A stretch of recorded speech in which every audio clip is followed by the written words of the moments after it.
अस्सलाम वालेकुम दोस्तों, क्या हाल चाल है? ठीक ठाक है। उम्मीद है आप सब खैरियत से होंगे। अगर आपको मेरी वीडियो अच्छी लगे तो प्लीज़ लाइक करें, शेयर करें एंड सब्सक्राइब करें।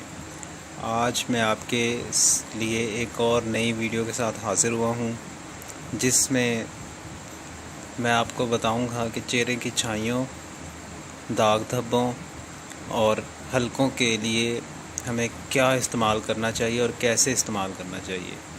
इसके लिए हमें सिर्फ़ 2 चीज़ों की ज़रूरत है। ये 2 चीज़ें हर घर में मौजूद होती हैं।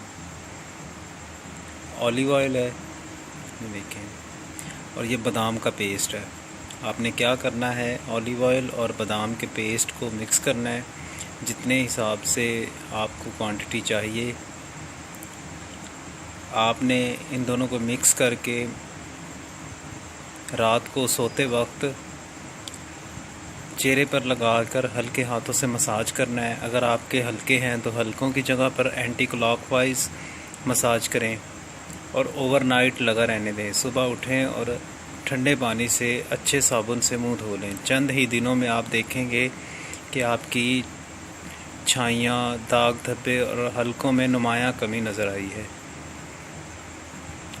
अगर आपको मेरी वीडियो अच्छी लगी तो प्लीज़ लाइक करें, शेयर करें एंड सब्सक्राइब करें।